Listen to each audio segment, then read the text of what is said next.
c'est Issa Assar, je suis de la zone de Kermoussa. À l'entame de mes propos, je veux vraiment remercier monsieur le sous-préfet et toute sa délégation, mais aussi remercier mes chers collègues maraîchers qui sont ici présents et les chefs du village. Bon, je vais venir juste sur les difficultés que nous rencontrons au niveau de cette zone, dans le domaine du maraîchage. On a commencé à faire cette activité depuis les années 73 avec nos parents.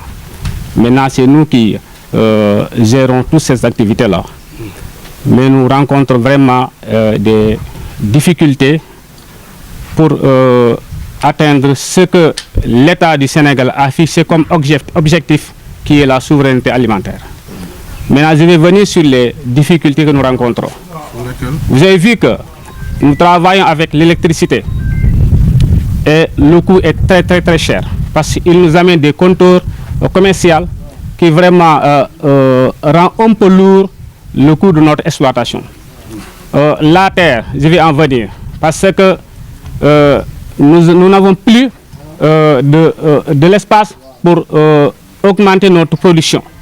Il y a des camarades qui l'ont dit tantôt, raison pour laquelle nous voulons à ce qu'on nous octroie des terres dans la forêt classée pour augmenter notre production. Je vais venir sur les relations qui nous lient avec monsieur le sous-préfet, mais aussi avec l'État du Sénégal. On a des problèmes pour rencontrer les autorités. Raison pour laquelle je renforce vraiment les remerciements que nous avons à l'égard du sous-préfet. Parce que c'est une première. C'est une première de voir une autorité de ce genre de venir au niveau des champs pour s'enquérir de la situation que les maraîchers sont en train de vivre. C'est très compliqué. On voit que juste après les récoltes, les autorités étatiques ou bien certaines autorités étatiques fixent des prix sans concertation avec les maraîchers. Et ce qui vraiment nous crée beaucoup de problèmes pour solder nos créances bancaires. Un camarade l'a dit tantôt, nous travaillons avec les instituts financiers, les mutuelles financiers. Maintenant, l'argent qu'ils nous donnent, on l'investit. Maintenant, au retour, on doit solder ces créances. Maintenant, avec les prix que l'État nous fixe pour la commercialisation, on ne parvient pas vraiment à solder ces créances-là. Raison pour laquelle nous interpellons le président de la République et tout son gouvernement.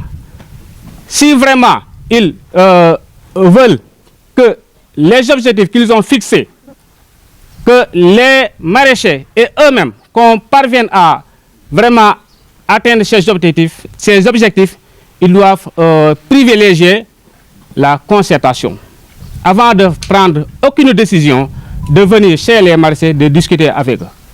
Voilà. Revenez un peu sur le problème des chambres fortes. Voilà. Vous voyez que l'année dernière, on a vraiment subi beaucoup de manques à gagner au niveau de notre production. Raison pour laquelle on a demandé, nous sollicitons de l'État du Sénégal de nous créer au niveau de la zone même des chambres froides qui parviendront à vraiment à contenir tout ce que nous produisons, laisser que nous pouvons pas vendre sur le marché. Pour que ces chambres de commerce parviennent à les contenir. Maintenant, si on les garde jusqu'au moment opportun, c'est-à-dire au moment où les marchés pouvons,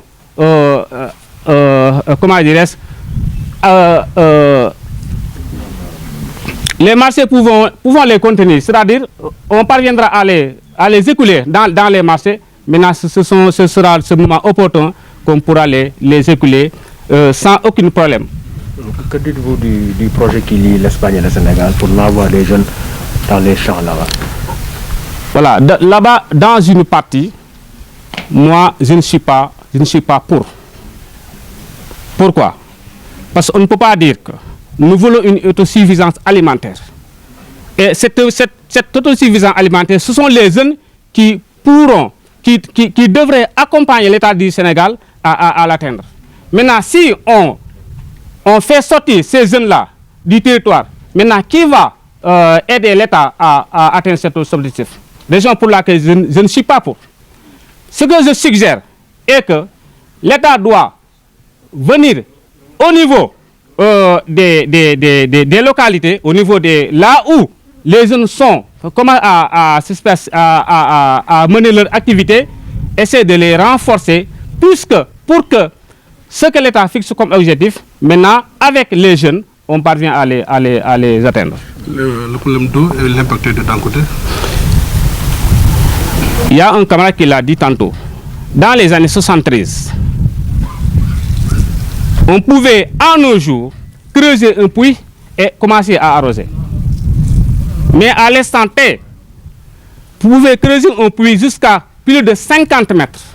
Mais tu auras un problème pour avoir suffisamment d'eau.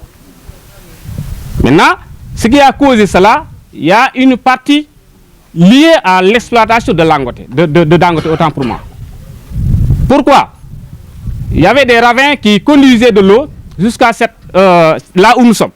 Parce que si vous vous souvenez de la géographie du Sénégal, lac Tanma était un lac rempli d'eau. Maintenant, cette lac-là est tari. Et cette nappe devient de plus en plus profonde. Maintenant, avec l'exploitation de Dangote, ces ravins-là ne conduisaient plus de l'eau au niveau des zones où nous menons cette activité. Maintenant, je pense que ces dégâts causés par Dangote doivent être corrigés. Maintenant, avec le Djubanti, je pense qu'avec l'aide de notre secrétaire municipal, cette année-ci, on a reçu plus de 2 milliards 200 et quelques millions. Maintenant, vu la répartition que la municipalité l'a fait, ça, on a vu qu'ils nous ont lésés. Ils nous ont lésés parce qu'ils ont prévu qu'une chambre froide d'une capacité de 5000 tonnes. 5000 tonnes. Une grande partie est réservée pour un stade municipal et un foyer de jeunes. Je pense que comment on peut vivre dans une localité où l'activité principale, c'est l'agriculture, si Dangote parvient à injecter ce montant au niveau de la municipalité, je pense que c'est corriger les dégâts qu'il a causés. Maintenant, il l'a causé où? Je pense que nous sommes les principales, madame, impactés direct. Nous sommes les principales impactés direct. Maintenant, une partie de la communauté rurale, bon, ils sont des impactés, mais ce sont les impactés indirects. Comment on peut corriger des dégâts où on n'a pas eu ces dégâts-là? Je pense que c'est vraiment inacceptable. Merci. 2 minutes. Voilà, donc j'étais venu ici dans la zone nord de Kermoussa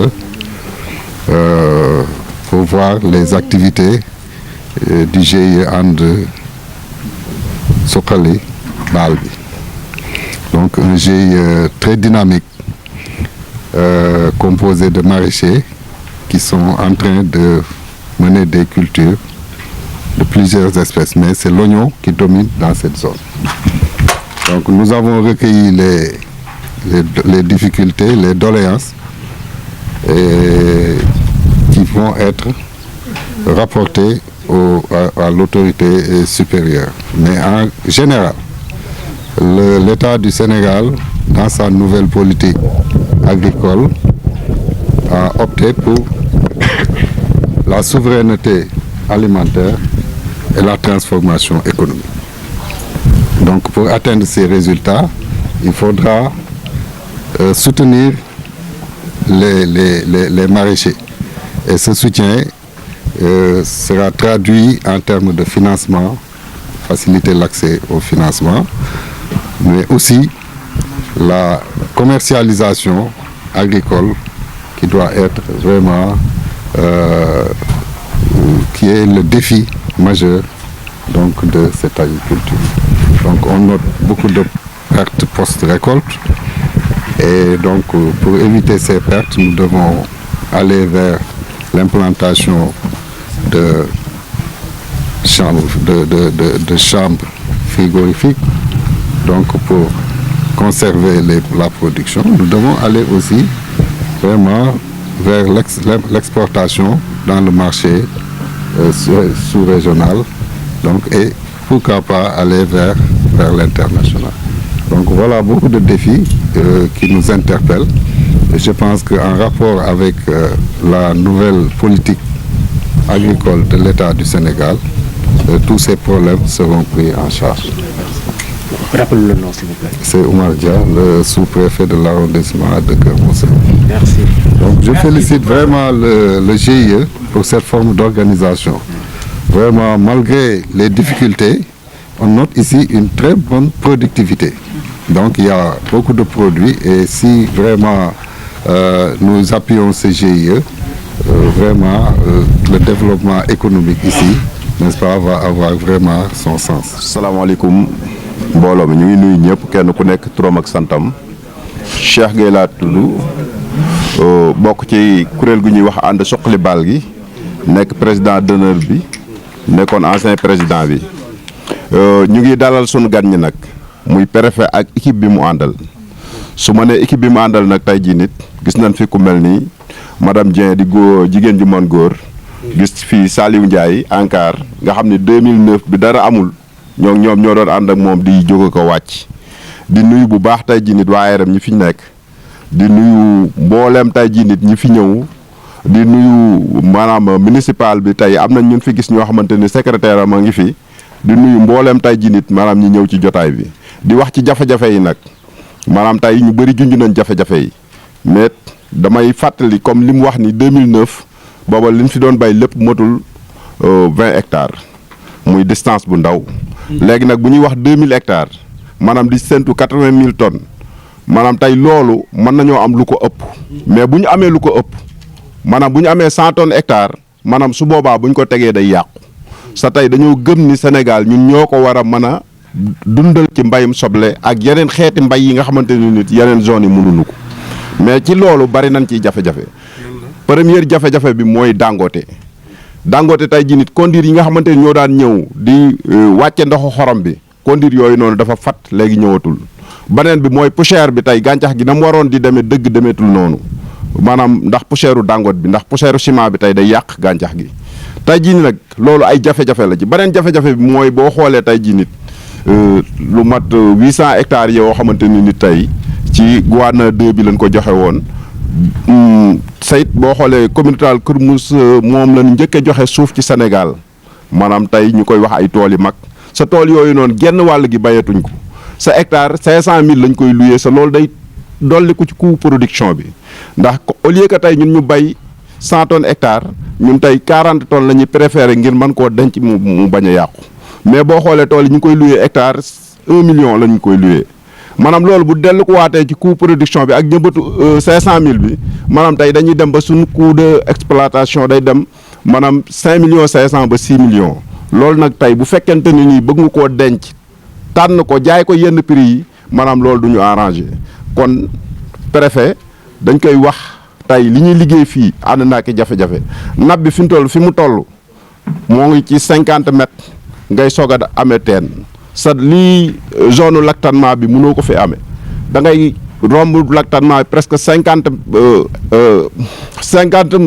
kii 100 mètres maanaam moom nga koy rombe soog di mën a gas mu ñëw nga soog di mën a am ndox mu neex boo xoolee courant bi jafe-jafe la ndax tey jii nit électricité bi comme demande bi tey jii nit ñun ñëpp ñooy taalandoo am na heure yoo xamante ne nit tool yi day yàqu maanaam loolu it jafe-jafe la li nga xamante ni daal mooy jafe-jafe tey jii nit ci àll bi mooy état bi tey li fi nekk nii au lieu que muy sancaat lu bees maanaam tey dañoo war a protéger lii ba pare maanaam ñu soog di sancaat leneen lu bees ndax Sénégal tey jii nit li may wax toujours mooy buntu Afrique mooy buntu Europe maanaam amul lenn loo xamante ni nit tey warees na ko fee mën a bay mi yàqu tey jii nit lépp lu ñu bay war nañ ko mën a dugal ci chambre froide yi war nañ ko mën a dugal ci magasin stockage yi war nañu wax ubbi ay marché ci bitim réew tey di ko fa jaayee ndax ay ndaw a ngi fi suuf a ngi fi waaye nag tey jii nit état bi il faut mu jël xaalis yi nga xamante ne dañ koy dugal tey jii nit ci am po maanaam ay tabaxi stade dëgg la ay foyer de sët dëgg la mais li ëpp solo dëgg mooy fexe ba ndaw ñi amum xëy moomu noonu tey jii nit nga mën koo protéger tey jii nit ba mu doon loo xamante ne luy jariñ la chaîne de valeur yi tey jii nit lu war a gën a am solo la kon loolu laa waxoon ni tey jii nit ci jafe-jafe yi dinaa ko si junj bu ko defee kii nga xamante ni mooy ñëw it li ci des mu mottali ko wasalaam.